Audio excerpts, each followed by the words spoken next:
آداب سامعین، کتب رسا ہمارے یوٹیوب چینل کا ایک ایسا سلسلہ ہے جس میں نئی کتابوں کا تعارف آپ کے سامنے پیش کیا جاتا ہے۔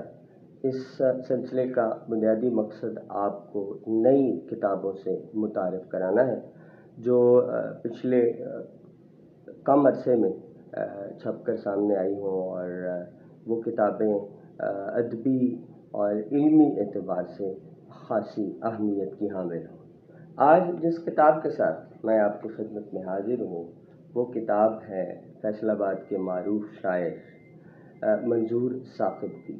یہ کتاب جو ہے یہ ایک تعبیر خواب چاہتی ہے کہ عنوان سے فیصل آباد پبلشر سے شائع ہوئی ہے۔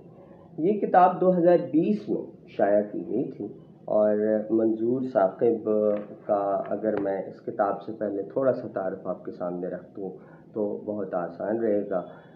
منظور ثاقب صاحب بنیادی طور پر جالندھر میں پیدا ہوئے 1945 میں، اور پھر ظاہر ہے کہ پاکستان آئے۔ انہوں نے یہاں سے ایم اے تک تعلیم حاصل کی اور پھر ایجوکیشن ڈپارٹمنٹ سے منسلک ہو گئے، اور پھر پرنسپل کے عہدے سے ریٹائر ہوئے، اور پڑھنا لکھنا اور شاعری کرنا ان کا مشغلہ رہا ہے۔ ان کا جو پہلا شعری مجموعہ تھا وہ 2005 میں منظر عام پر آیا، جس کا عنوان تھا جگنو تجھے تلاش کریں۔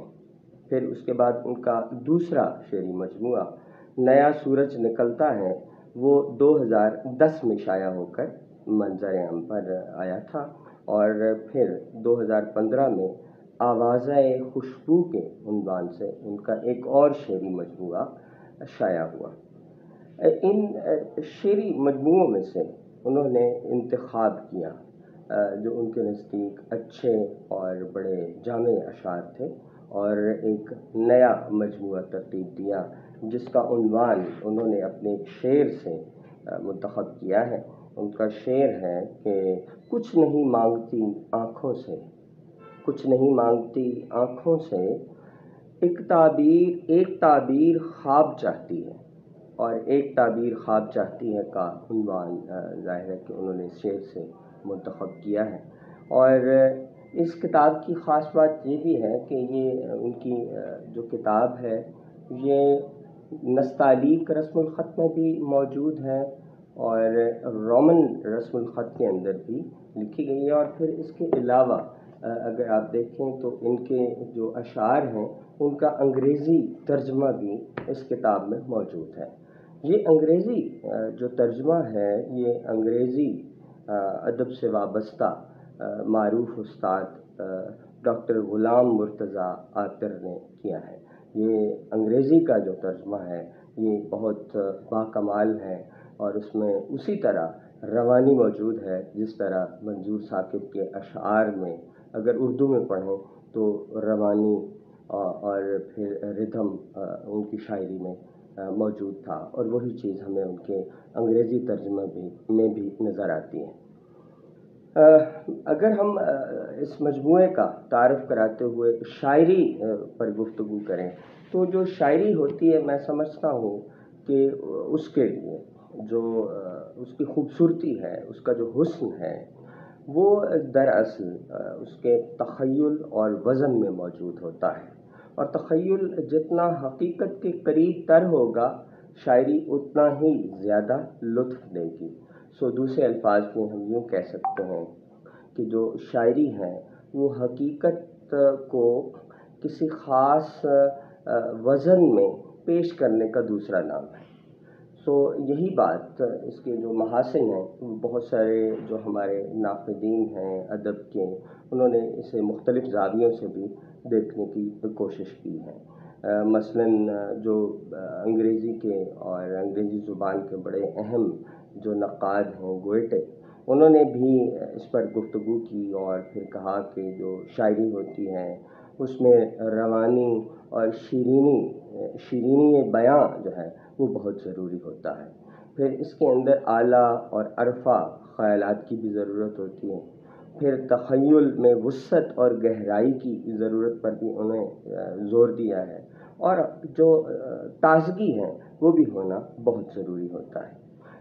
یہ تو وہ باتیں ہیں جس پر تقریباً ہر نقاد جو ہے وہ متفق ہے۔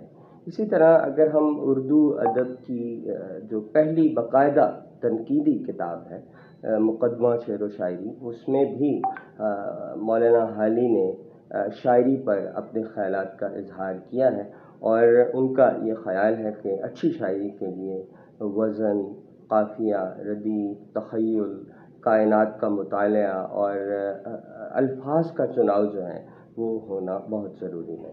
اور منظور ثاقب صاحب جو ہیں ان کی شاعری میں اگر ہم دیکھیں تو تخیل کی عرفیت بھی ہے، اور وہ تخیل ہمیں ایسی دنیاؤں میں نہیں لے جاتا جو مافوق الفطرت ہوں، بلکہ حقیقت کے قریب ہمیں رکھتا ہے، اور ان کے یہاں جو جذبے اور احساسات اور تاثرات ہیں وہ ایک خاص ردھم اور وزن میں ہمیں دکھائی دیتے ہیں، جس سے ان کا شعر زیادہ پرلطف اور ساتھ بامعنی بھی ہو جاتا ہے۔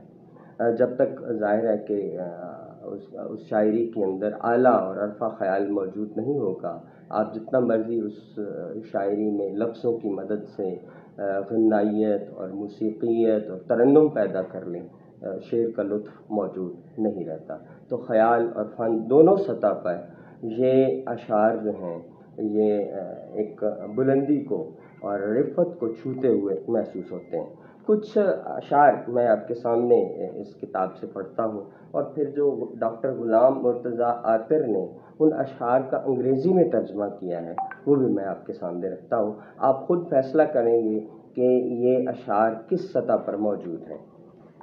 مثلاً یہ رینڈملی میں نے اس کتاب کو کھولا ہے، اور اس میں سے جو غزل میرے سامنے آئی ہے وہ اس کا شعر میں پڑھتا ہوں آپ کے سامنے کہ تغیرات سے نکلوں تو تیری بات سنوں، تغیرات سے نکلوں تو تیری بات سنوں، حصار ذات سے نکلوں تو تیری بات سنوں۔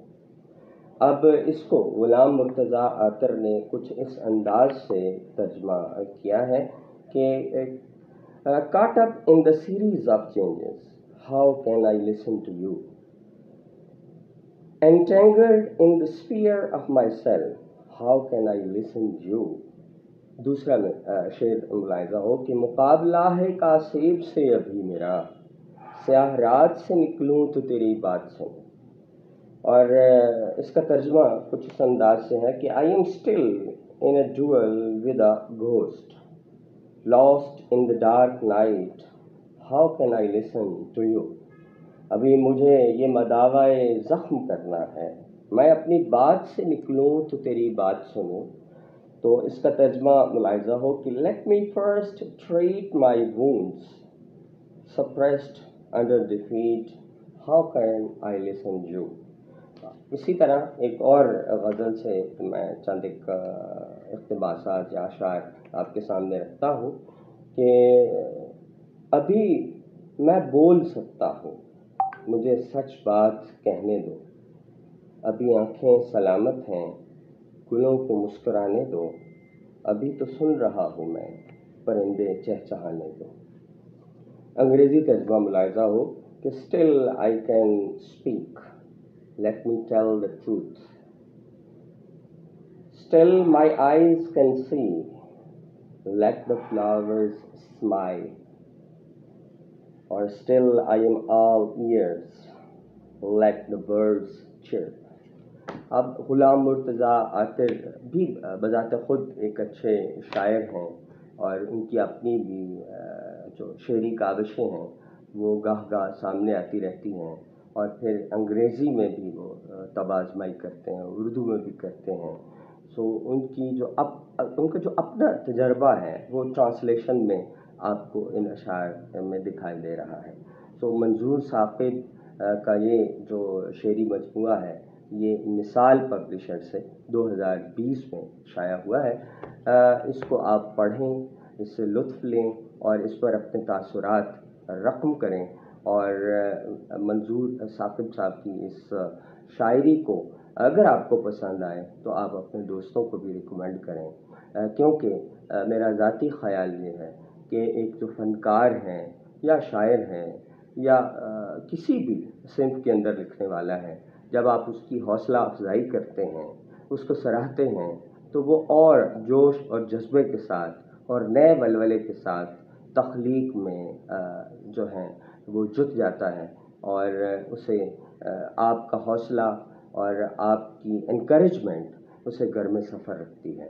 تو یہ ایک ضروری عمل ہوتا ہے تخلیق کاروں کے لیے، سو آپ بھی کیجیے تاکہ ہم اپنے عہد کے تخلیق کاروں کو ان کی زندگی میں ہی ان کے جو جائز مقام ہے اس تک پہنچا سکیں۔